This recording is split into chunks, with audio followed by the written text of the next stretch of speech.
You fall asleep and suddenly wake up at 2, 3, or 4 in the morning for no reason at all. It wasn't a noise.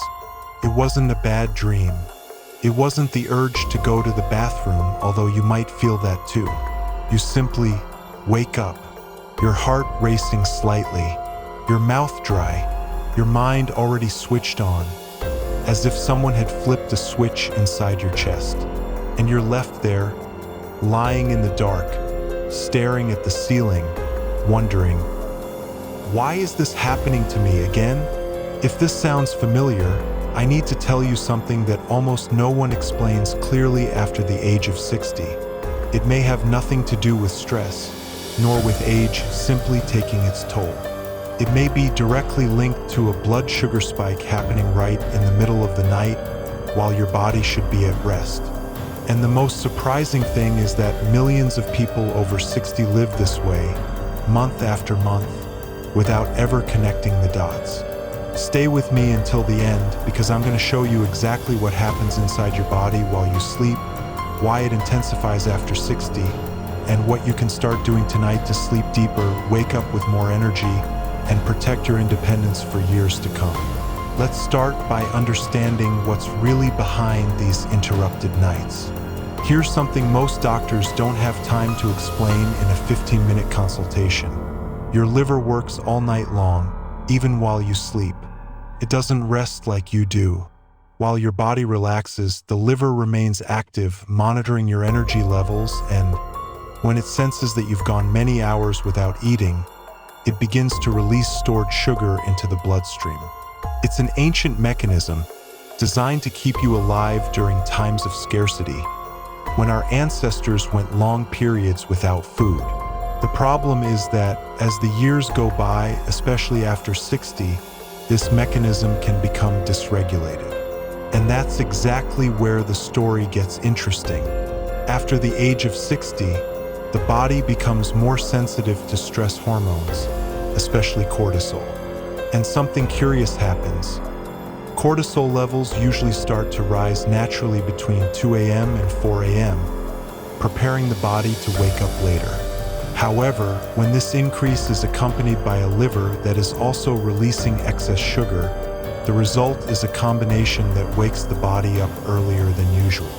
Your heart races, your breathing changes, and you open your eyes without understanding exactly why.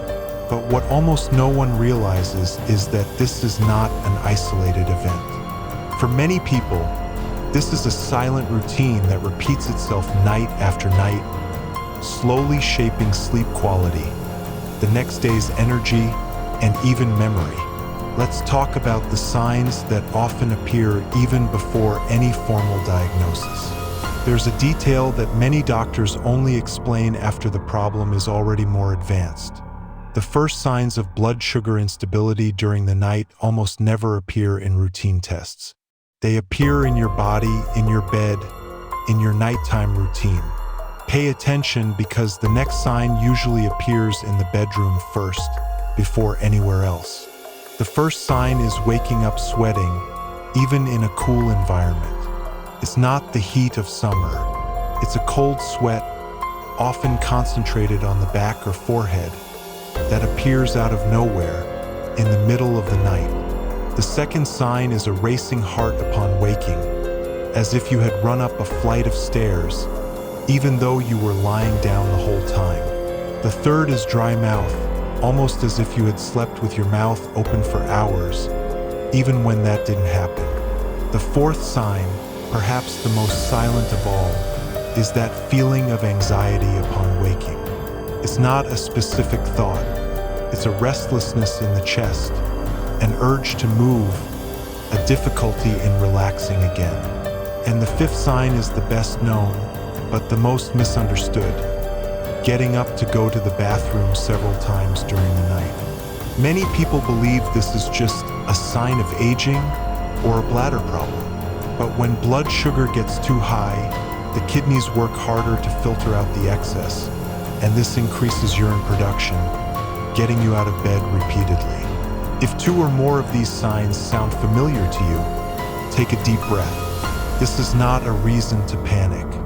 It is a reason to pay attention, and that is precisely why you are watching this video right now. Now I need to tell you why this becomes more common after age 60, because this part changes everything.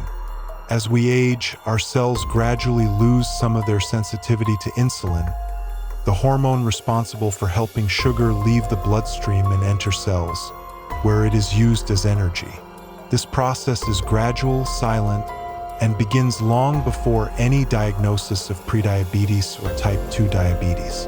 This means that even in people who have never had blood sugar problems during adulthood, the body after age 60 may begin to react differently to food, especially at night when physical activity is lower and metabolism naturally slows down.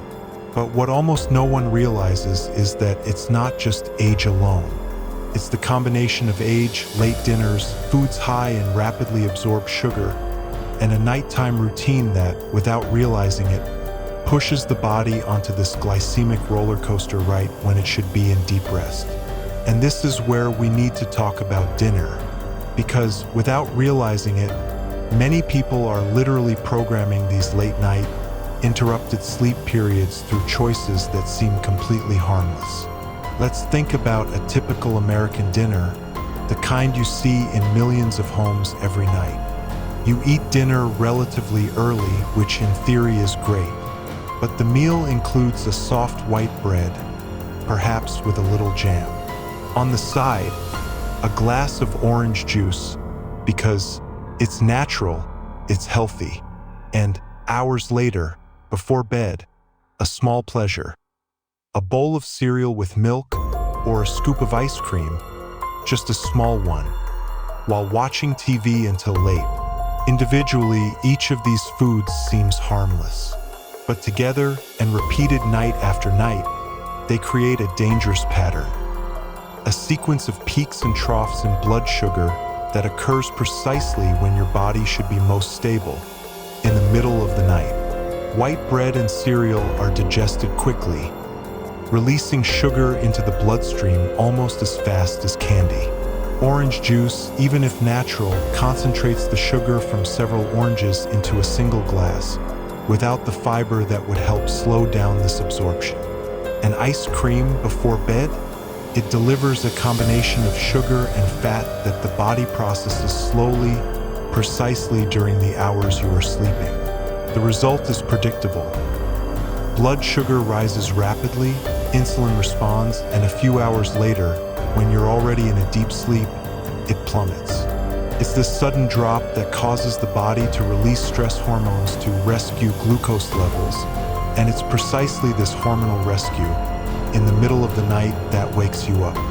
But what almost no one realizes is that there are foods considered healthy that do exactly the same thing.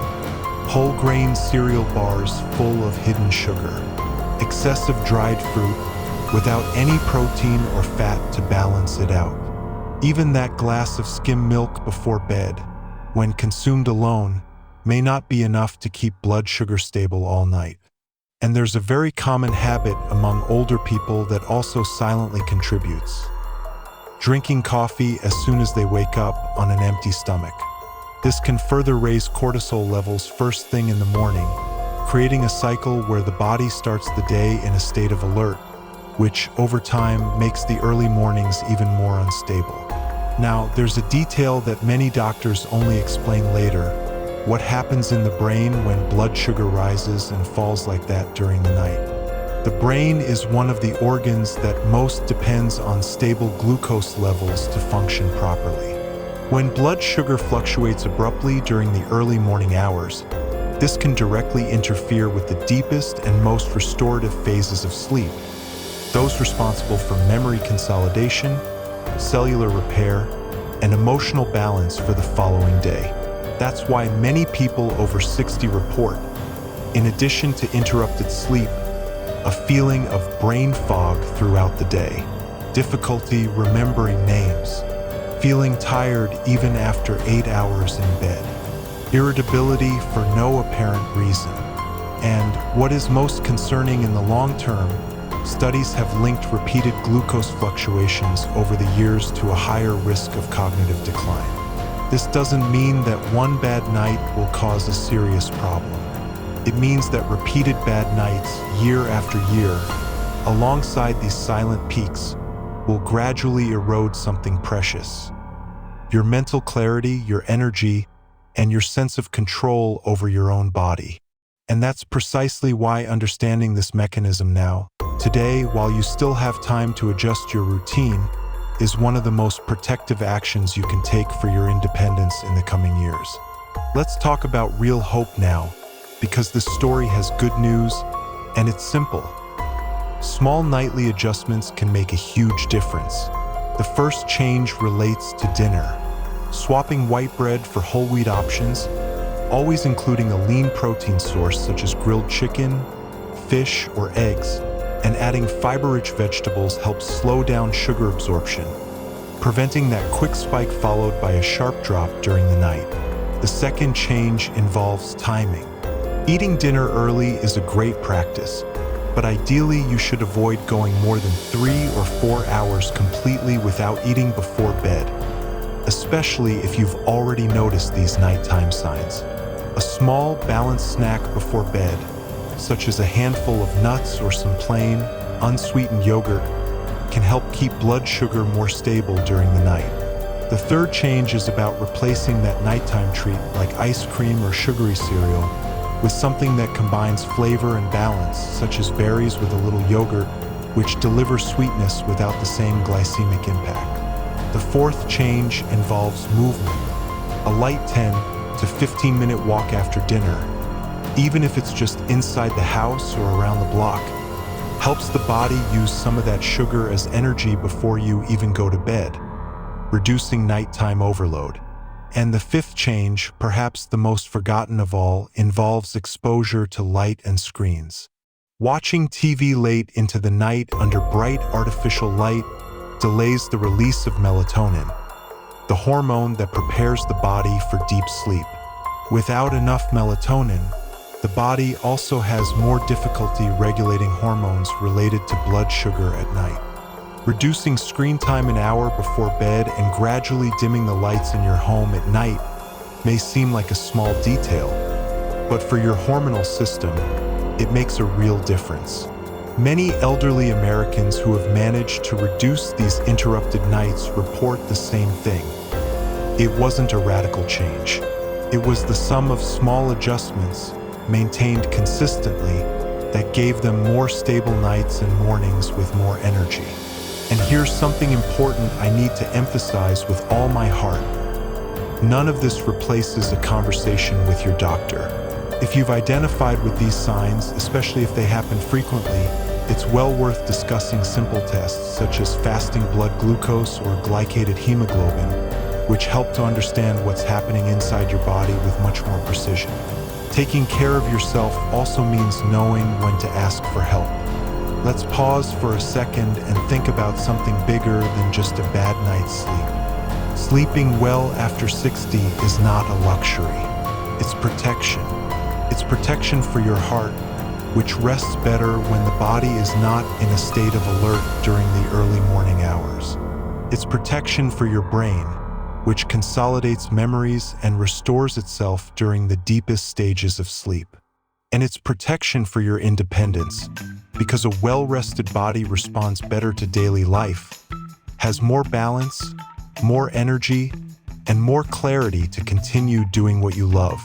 Every small change you make to your nighttime routine today isn't just about sleeping better tonight. It's about building, night after night, more years of quality life, more years of preserved memories, more years spent with the people you love. If you've made it this far, I want to thank you from the bottom of my heart for dedicating this time to taking care of yourself. It says a lot about who you are. Someone who is still seeking to grow, learn, and protect themselves, no matter their age. If this video helped you understand something you've been feeling for a while without knowing how to explain it, please like it, because that helps other people your age find the same information.